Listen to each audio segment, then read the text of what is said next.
Good morning, ladies and gentlemen, and welcome to the Currency Exchange International Q2 2025 Financial Results Conference Call.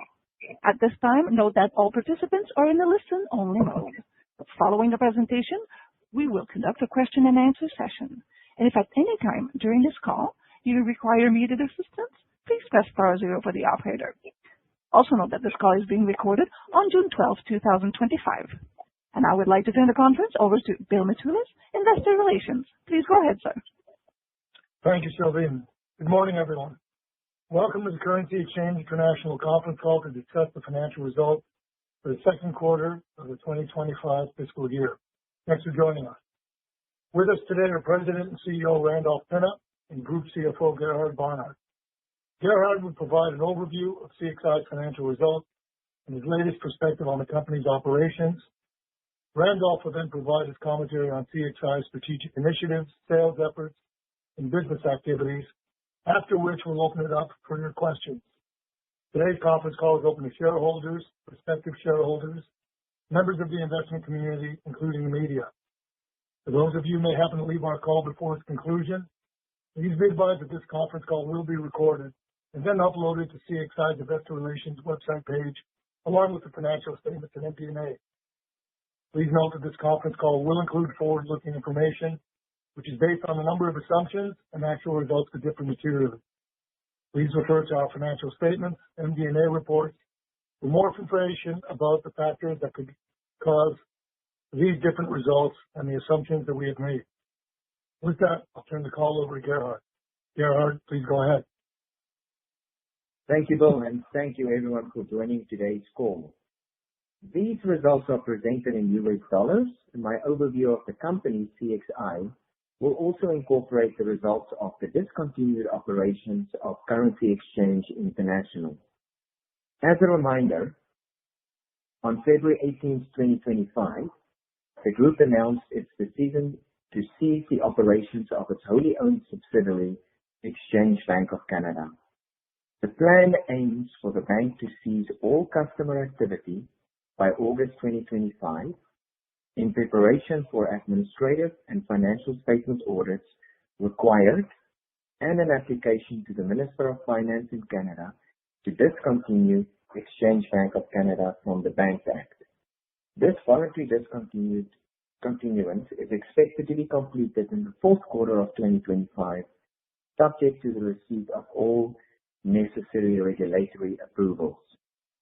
Financial information on the bank's discontinuance is based on our current monthly updated information available, as well as certain projected information based on various assumptions regarding revenue, expenses, currency movements, and client behavior, to name a few. Any projected financial information, as well as any information on the continued and discontinued operations mentioned in this call, as well as forward-looking information, involves known and unknown risks, uncertainties, and other factors that may cause the company's actual results, performance, or achievements to be materially different from any of its future information. As a result of the board's decision to discontinue EBC's operations, the company assessed the requirements of IFRS 5, non-current assets held for sale and discontinued operations, and concluded that the Canadian business component related to EBC should be presented as discontinued operations starting this quarter. That's the second quarter. According to IFRS 5, the company presented the associated assets and liabilities within a disposal group on the consolidated interim financial statements as at April 30, 2025. Also, the results of discontinued operations are presented as a separate line item in the condensed interim consolidated statement of income and comprehensive income, net of tax. This classification resulted in presenting the company's results of operations for continuing and discontinued operations separately. Now, it is important to note that all results of continuing operations have been revised to exclude EBC's results, and all associated intercompany transactions as per IFRS 5. The impact of EBC's results of operations is briefly discussed separately under discontinued operations as a segment in the interim financial statements. Accordingly, the United States operations represent continuous operations of the company, and the Canadian operations present discontinued operations of the company. In the second quarter, we reported $2.7 million of net income from continuing operations and a net loss of $0.7 million from Exchange Bank of Canada, our discontinued operations. These results include restructuring charges related to discontinued operations in Canada, representing legal and advisory fees of about $200,000 pre-tax, and certain one-time charges of roughly $100,000 pre-tax. Now, excluding these items, the group's adjusted net income increased by 18% to $2.3 million compared to $2 million in the prior year. Adjusted diluted earnings per share of 36 cents was 24% higher than the prior year. Management anticipates that certain operating expenses and personnel costs that are currently shared with EBC will be 100% borne by CXI subsequent to the exit of EBC from Canada, and that the current annualized estimated cost is approximately $3 million after tax.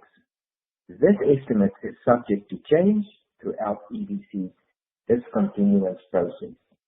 Now let's look at the consolidated performance for the 3 months ended April 30th, 2025 compared to the prior year.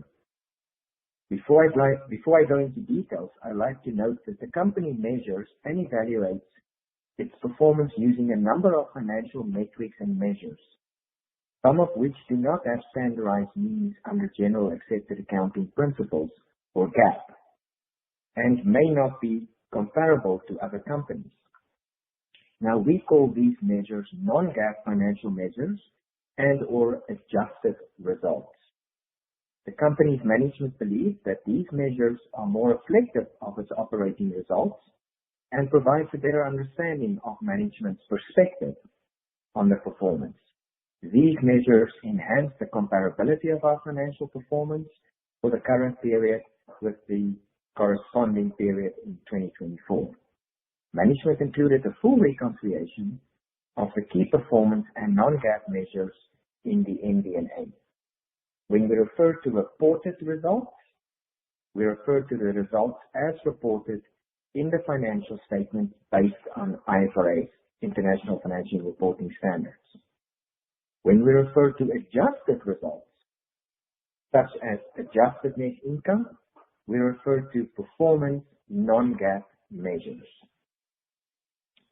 The company generated revenue from continuing operations of roughly $16 million for the 3-month period ended April 30th, 2025, a 3% decrease from the prior period's quarter. The revenue decrease was driven by a decline in the Banknotes product line, despite a 5% growth in the Payments product line. The decline in Banknotes revenue was due to a decline in demand of foreign currency as travel activity tapered during the current quarter. Between February 2025 and April 2025, approximately 214 million travelers passed through TSA checkpoints in the United States airports, compared to roughly 216 million in the same period last year. Operating expenses decreased $1.2 million or 10%. The company reported operating income of roughly $5.1 million in the current quarter, 16% higher than the $4.4 million reported last year, despite the decline in revenues. Now, this is primarily due to the favorable impact of a weaker US dollar on the revaluation of foreign currency Banknotes holdings, which resulted in $780,000 foreign currency exchange gain in the current quarter compared to a foreign currency exchange loss of roughly $513,000 in the prior quarter.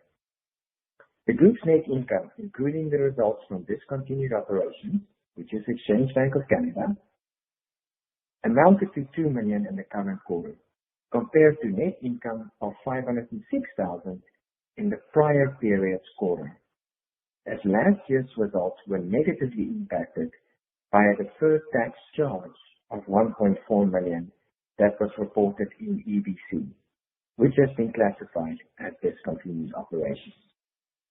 Adjusted EBITDA for the current quarter was $5.1 million, an increase of 15% compared to the prior quarter's $4.5 million.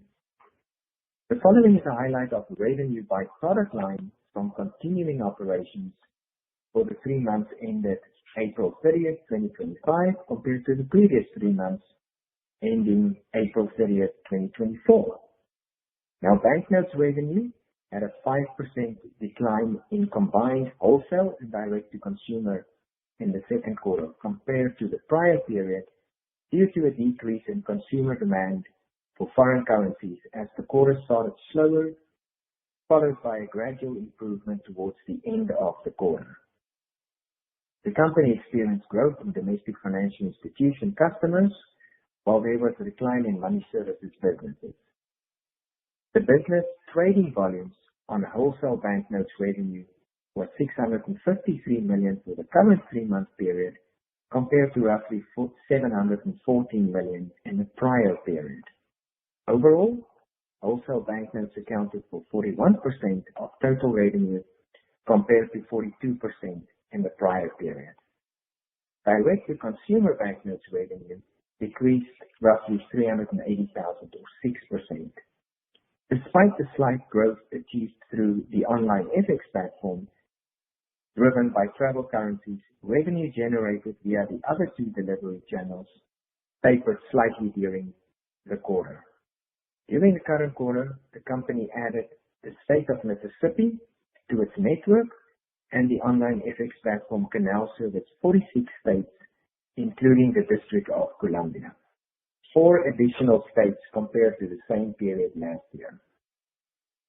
Business trading volumes on total direct-to-consumer banknotes revenue was about $90 million for the current 3-month period, compared to $94 million for the prior period.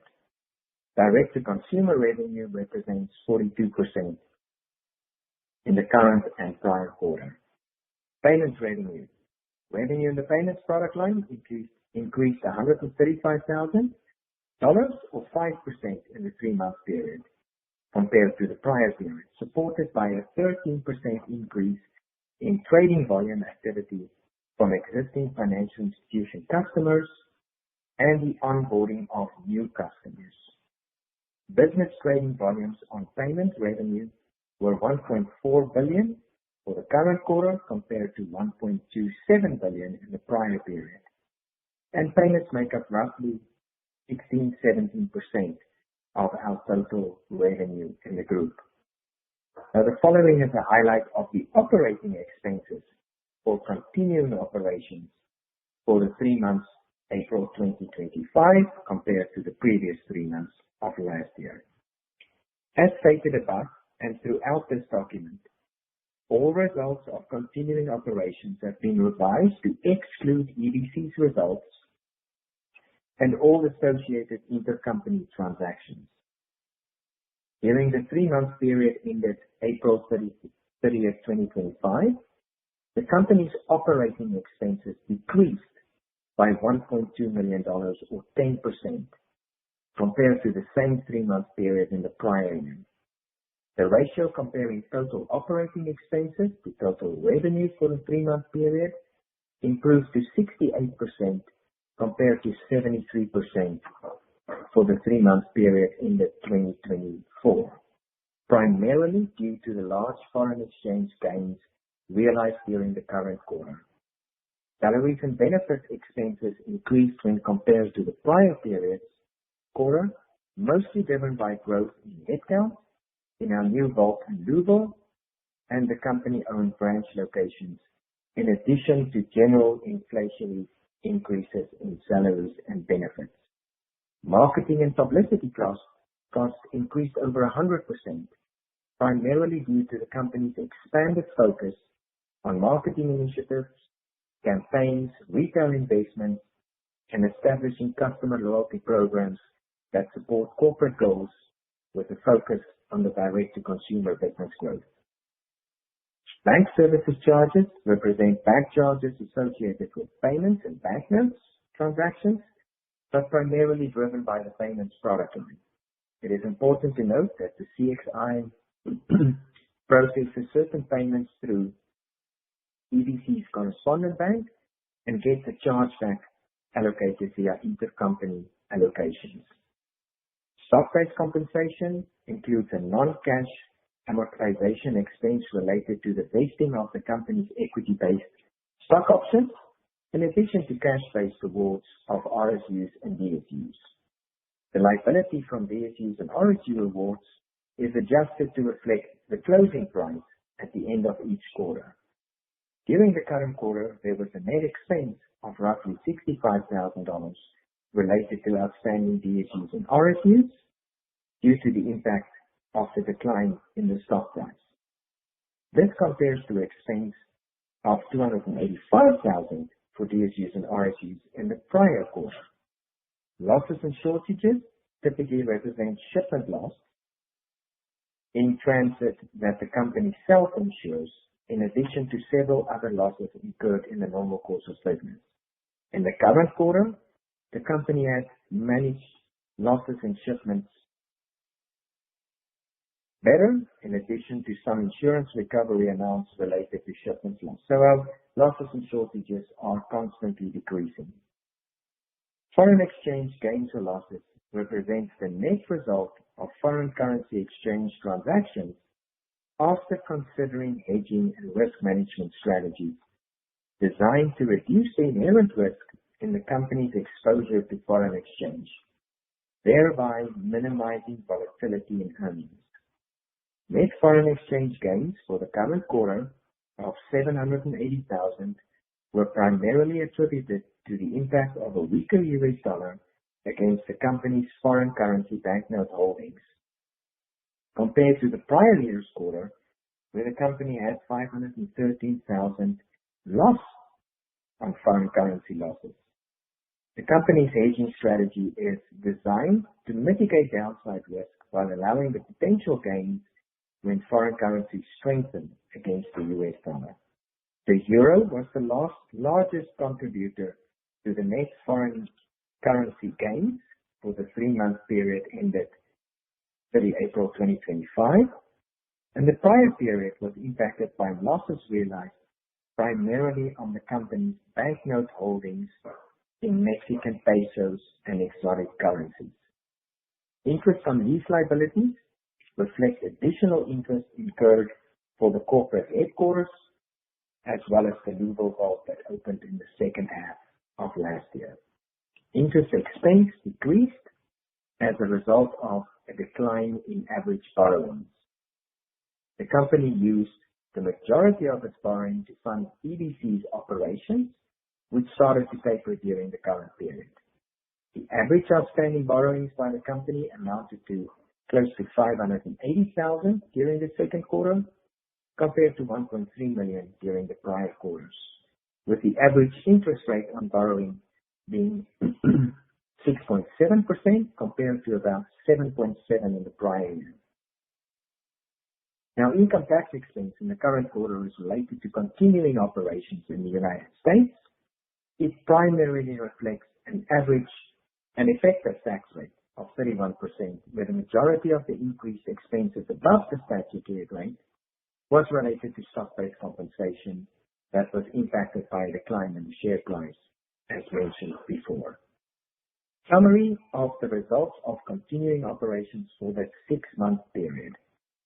Now, as stated above, in the document, all earnings from continuing operations have been advised to exclude EBC's results, as well as associated intercompany transactions. Revenue for the 6-month period increased $816,000 or 3% from the prior period last year. The revenue increase over the comparable period was driven by a growth in both product lines in the United States during the first quarter of the year, and was primarily due to the addition of new customers and an increased demand for exotic currencies. The 3% growth in revenue was primarily driven by the payments product line, which had $550,000 or 11% growth, followed by a 1% growth in our banknotes revenue. And this is for the 6 months, so year to date. Wholesale and direct-to-consumer banknotes businesses increased $185,000 and $82,000, while operating expenses decreased $445,000 or 2%. The company reported net operating income of $8.95 million during the current 6-month period, which is 16% higher than the $7.7 million reported last year, primarily due to the growth in revenue and foreign currency gains realized in the current 6-month period, compared to the prior year's 6 months, where the company had foreign exchange gains of $500,000, and comparing that to the prior period foreign exchange loss of $185,000. The company reported the net income from continuing operations of $4.4 million for the current 6 months, compared to $4.8 million for the same period last year. The group's net income, including the results from discontinued operations, amounted to $2.8 million for the current 6-month period, compared to $1.36 million for the same period last year, as last year's results were negatively impacted by a deferred tax charge of $1.4 million that was reported in EBC, as I mentioned, which is now being classified as discontinued operations. Based on adjusted results, the net income grew $583,000 or 21% compared to the same period last year to $3.37 million in the current 6-month period, compared to $2.8 million in the prior period. So really that 21% growth in the year-to-date numbers on the adjusted results. Now the following is a highlight of the revenue by product line for continuing operations for the last 6 months. Banknotes revenue in banknotes grew in both the wholesale and direct-to-consumer and increased by $267,000 or 1% in the current 6-month period compared to the prior period due to stronger consumer demand for foreign currencies in the first quarter of the year, which tapered a bit during the second quarter. Also, banknotes revenue increased by $185,000 or 1% as business trading volumes on wholesale banknote revenue were $1.2 billion for the current 3-month period compared to $1.3 billion in the prior period. While the company had growth in domestic financial institution customers, there was a decline in money services businesses. As I mentioned, overall wholesale banknotes accounted to roughly 41% of the total revenue. Direct-to-consumer banknotes revenue maintained levels with an 82% or 1% increase in the current 6-month period compared to the prior period, as the company maintains its market share through its diversified delivery channels, including the online FX platform, company-owned branches, and agent relationships. Payments revenue product line increased roughly $550,000 or 11% during the 6-month period compared to the prior period, supported by a 25% increase in trading volume activity from existing financial institution customers and the additional onboarding of new customers. Now, the operating expenses during the 6 months decreased $445,000 or 2% compared to the same period last year. The ratio comparing total operating expenses to total revenue improved to 71% compared to 75% in the previous period. As we mentioned, stock-based compensation during the current period There was an expense reversal in the amount of $110,000 related to the outstanding DSUs and RSU awards as a result of a decline in the stock price. This compares to an expense of $846,000 for DSUs and RSU awards during the same period last year. Now let's briefly look at discontinued operations of Exchange Bank of Canada. They had a net loss of $692,000 in the second quarter compared to a net loss of $2.2 million for the same period in the prior period. For the 6 months ending April 25, discontinued operations had a net loss of $1.6 million compared to a net loss of $3.4 million for the same period in the prior year. Diluted adjusted loss per share from discontinued operations was a loss of 9 cents for the second quarter and a loss of 18 cents for the 6 months ending April 2025. Reviewing the balance sheet as at April 30th, 2025, management views return on equity as a useful measure of return on capital invested. Due to the seasonality involved in the company's business, the company uses a trailing 12-month net income to calculate ROE, which has been consistent at around 12% over the last 12 months. On April 30th, 2025, the company had a strong financial position with net working capital of $60 million and total equity of $81 million, and had 100% available unused line of credit amounting to $40 million. On November 28, 2024, the TSX accepted the company's notice of intention to make another NCIB or share buyback and automated securities purchase plan, ASPP, to purchase for cancellation a maximum amount of 316,646 common shares of the company, representing 5% of the company's issued and outstanding common shares. Purchases under this NCIB or share buyback commenced on December 2nd, 2024, and will terminate on December 1st, 2025, or such earlier date in the event that the maximum numbers of shares sold in the NCIB has been repurchased. Now, during the 6-month period ended April 30th, 2025, the company purchased for cancellation 80,500 common shares at market prices trading on the TSX for a total of $1.2 million. These shares were immediately cancelled and removed from treasury. At this time, I would like to hand the call over to Randolph Pinna, our CEO, for his perspective. Thank you, Gerard. Good morning, everybody. I will try to keep this quick and give you an update from the CEO's desk here. As you know, a big focus is made on our exit from Canada by discontinuing Exchange Bank of Canada. I'm proud to report that our discontinuance plan is on schedule. We have been operating favorable to budget. We have successfully reached favorable terms with all employees so that they either have jobs or have been comfortable with our discontinuance. And so we're very proud that all relationships with the employees are continuing to be strong. We are very focused on offboarding all of our customers. The majority of our customers have stopped as of May 30th.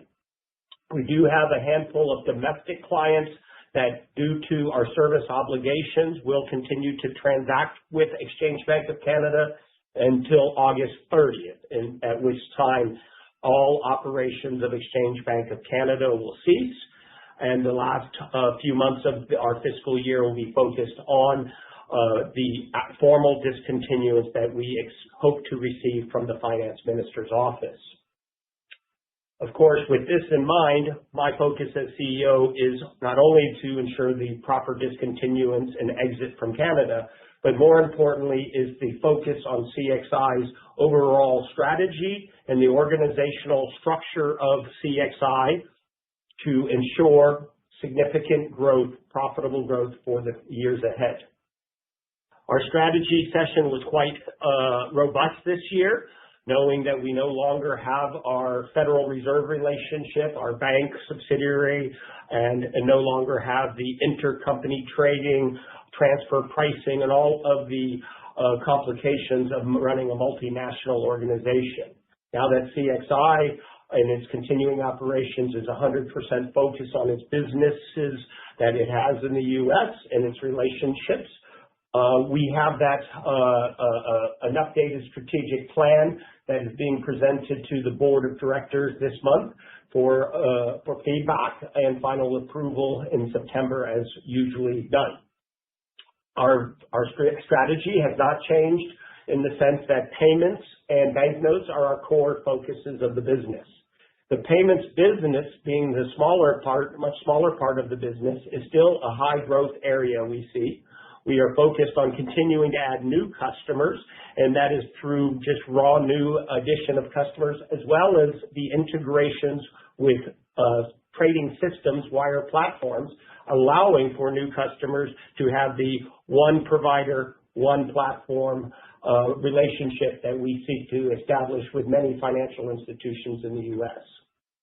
And I'm happy to see that continuing to grow, and we have a full pipeline in our payments category for additional payment revenues. Additionally, we're very proud to announce that we do have 3 clients already on our domestic payment platform, utilizing the Federal Reserve Direct program. The Fed Direct allows us to provide the software connecting the smaller banks to their Federal Reserve relationship in an automated fashion, so that CXI receives software as a service income while not processing the physical domestic payments. Now that our pilot is concluded, we are focused on selectively growing our payment business, both with international payments as a core focus, as well as the domestic opportunities should financial institutions utilize us for both. The largest part of our business is our banknote business, and that is continuing to remain as a top focus of CXI. The expansion in Louisville has been very successful, and the managing director, Wade Gracie, has done an excellent job with automation and preparation for the potential significant growth that could be ahead for CXI in banknotes. Excuse me. The Louisville facility is strategically located near one of our primary shipping vendors, which has allowed us to expand our cutoff time due to them accepting packages up till 9 p.m., as opposed to previously our cutoff time was 4 p.m. And therefore this advantage is quite helpful, especially with customers on the West Coast or Hawaii, allowing for better processing, better customer service to the clients. Not only has this facility allowed for better processing times, it has utilizing recycling machines, which accepts currency in, processes, and then allows it to go out through the ATM machine. This efficiency has been very noticeable, and therefore will allow us to continue to add business without having to add as many humans as we grow. The pipeline for the banknote product is still quite full. We do have additional new client opportunities in front of us, both in the wholesale banknote business as well as the direct-to-consumer business. The direct-to-consumer business, as you know, has 3 elements to it. The online store, as Gerard mentioned, it continues to allow us to reach more of the population, 46 states, representing over 92% of the whole U.S. population. So the online FX program allows us to have a home delivery service or to their home or office, should they choose that instead. The direct-to-consumer business also has the agent program. We do see opportunity for significant growth through the agent program, through online and physical stores. And this is a great way to grow, as we don't have the cost of rent, payroll, build-outs, and all of those that go along with physical stores. Even still, the physical stores do allow for full revenues as opposed to the agent program is a shared revenue model. So we are selectively continuing to grow our retail network with key markets, which are Florida, California, Hawaii, and New York, as well as select other states based on the dynamics of those cities that we intend to enter. So you will see us continuing to selectively add a couple stores a year in our physical growth. So between the wholesale business and the direct-to-consumer business, we do feel that we can continue to grow our banknote business in spite of the decline that we're seeing on inbound travel due to the political tariffs and other noise in the market. Lastly, the executive team and I are always reviewing opportunities for mergers and acquisitions. We do not have anything to announce now, but I do confirm that it remains a priority for Gerard and I, both in the banknotes and payment space. Again, nothing to announce, but we continue to have interest in strategic opportunities. So that concludes my update, and I would like to turn it over to you to ask questions. I do, since we spent quite a time on our little update to you, we do ask that you just have your one question, maybe a little tag on to it, but no more than 2 questions. And if you could re-queue, that would be great if you have more questions. Thank you very much, and I'll open up the lines, operator. Thank you, sir. Ladies and gentlemen, if you do have any questions, please press star followed by 1 on your touch-tone phone. You will hear a prompt that your hand has been raised. And should you wish to decline from the polling process, please press star followed by 2. And if using a speakerphone, you will need to lift the handset first before pressing any keys. And as stated, we do ask that you please limit yourself to 1 question, 1 follow-up in consideration for the callers on the line. Thank you. And your first question will be from Robin Cornwell at Catalyst Research. Please go ahead, Robin. Thank you, and good morning. I guess my first question is really on the $3 million expenses that you discussed. Is that going forward? So and obviously you probably expect that $3 million to be finished by the end of this fiscal year. Can you just expand on that? Yes, Robin, thank you for the question. So that $3 million after tax is expenses that we anticipate to continue after exiting Canada. So they will remain with CXI. Okay. And that would typically be personnel costs, that would be bank charges, that would be certain shared costs between us and Exchange Bank of Canada. Okay, so that is like a permanent expense going forward then? That is a permanent expense, and not to that value. That is currently just our current approximation of what we see that lies ahead. But management is aggressively working to reduce those expenses. They're in personnel, they're in licensing, and in software expenses. And Robert, I think the important point to mention here as well is there is no continuation of EBC losses in the group results going forward either. Right. So the expenses will be pretty much going for, they're already in your numbers for the first half. Is that correct? Like on an annualized basis. On an annualized consolidated basis, those expenses are obviously consolidated into the group net results. But when you look at continued and discontinued operations, because intercompany transactions are excluded, they are not viewed for part of continuing operations or discontinued operations. Each one of these entities gets their own expenses for this quarter. So we highlighted the fact that there is transfer pricing that will now be cancelled if we we had a person in CXI that worked 40% for EBC, and we keep that person in CXI, we have to now pick up that additional 40%. Okay. Because EBC will no longer be there. All right. Thank you for that. I appreciate it. The next question is for Randolph. Randolph, you mentioned the inbound traffic slowing down, tariff impact, etc. What about the outbound traffic? Have you seen, and you're coming into your seasonally stronger period, do you sense or see outbound traffic stronger or weaker?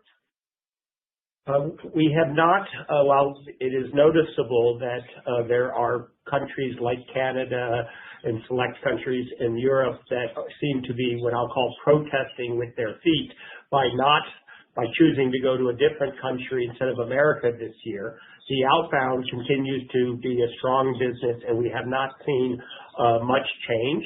It is, as you see in the numbers, it's relatively flat. It's a little up. Due to the dollar has weakened partly, but mostly it has been these recession fears and so forth. But the outbound business is still strong business, and we do see growth in that business. Our online FX store continues to show growth, and with our heightened investment in marketing for the online product and our overall cash product, we do feel that the outbound business will continue to be a strong area of revenue, and we feel the inbound is a temporary hiatus, as a lot of people are still coming in spite of their want to not come, but a lot of people are. So we do not feel that the banknote business is going to be so difficult, but we did see a softening in that. But the outbound is still pretty steady. Okay, great. Thank you. I'll reach you. Thank you, Robin. Thank you. Once again, ladies and gentlemen, if you do have any questions, please press star followed by 1 on your touchtone phone. Next, we will hear from Jason Sunensky at Chapter 12 Capital. Please go ahead, Jason. Good morning, Jason. Hello, Jason. Please unmute your line, Jason. Oh, sorry about that. Hi, guys. Good morning. Just wanted to clarify on this $3 million, Gerard. So is that, are you saying that there will be $3 million of incremental costs to go against like the continuing operations? Or are you saying that there's $3 million of costs, some of which are currently being absorbed by CXI, but the portion that was being absorbed by EBC will now have to be fully absorbed by CXI, if you understand the distinction I'm making? That's correct, Jason. So like my payroll was spread out between EBC and CXI. Of course, the majority was at CXI, but some of it was paid by EBC. And now that EBC is not, and it won't be in existence, we won't have the revenues, and thankfully we won't have any more of their losses. There is this, cost roughly of $3 million that the organization will have, but we anticipate to absorb that relatively quick with the continued growth of the business, as Gerard mentioned in his comments. So if you had someone that was 30% devoted to EBC, that person we have chosen not to let go, and hence we have the capacity to continue to grow without adding new people. So I'd like to think that we will absorb that relatively quickly in the fiscal 26 year. But go ahead, Gerard, if you want to add to that. Jason, did that answer your question? Well, I basically, let me just clarify one more time just to make sure. So for the first 6 months of the year, you reported about $4.4 million of net income from continuing operations.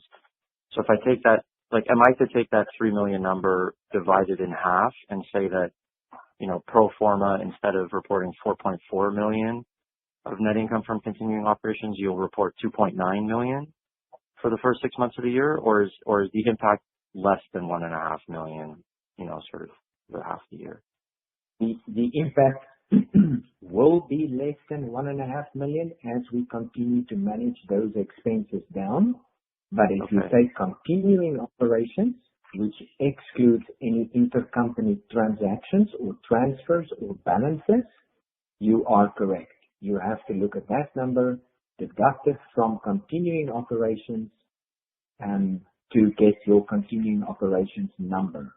However, as we mentioned, that on a consolidated group basis, right now, when you have continued and discontinued, that 3 million is neutralized or eliminated, if I can call it that, on the 2025 numbers. But for 26, yes. Management is, as we know, actively managing the costs everywhere. If you look at how we dealt with shipping, bank charges, and we're very focused on getting those costs as low as possible.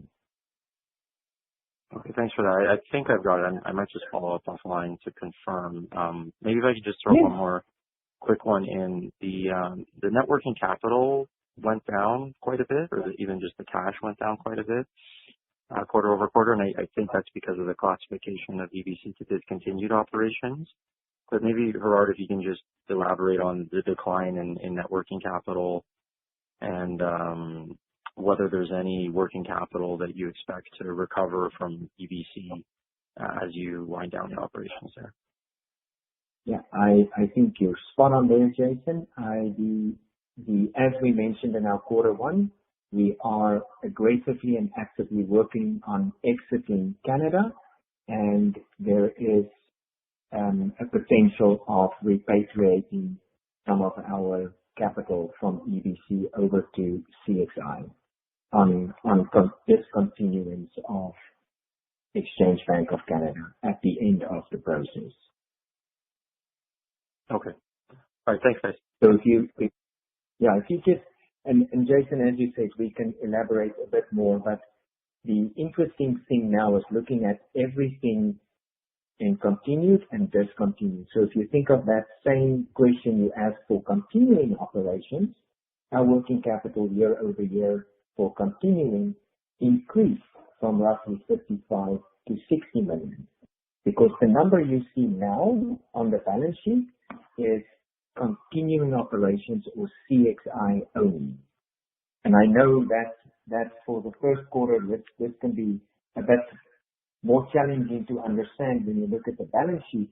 The whole EBC is actually now consolidated into 3 lines on the statement of financial position. So EBC is now literally only included an asset held for distribution to shareholders, liabilities directly associated with the asset held for distribution to shareholder, and that AOCL. So every other number in all the financial statements are continuing operations or CXI. And that's the beauty of this IFRS 5 continuing, discontinuing. You show the readers how the business will continue without the discontinued operation. Happy to take it offline and explain what I can in the financials a bit more, Jason. Thanks for the question. Okay, thanks, Gerard. Thank you. And at this time, gentlemen, it appears we have no other questions registered. Please proceed. Okay, well, thank you, everybody, for your time this morning. I know some of you are out west, so it's quite early, so thank you for making the time. As Gerard has already indicated to someone on the call, we will be happy to have one-on-one calls to answer what was covered and disclosed in the MD&A and our financials. And we welcome any questions or feedback from anyone here. And again, I appreciate your support of CXI and look forward to talking to you again. Thank you. Thank you. Ladies and gentlemen, this does indeed conclude the conference call for today. Once again, thank you for attending. And at this time, we do ask that you please disconnect your lines. Have a good day.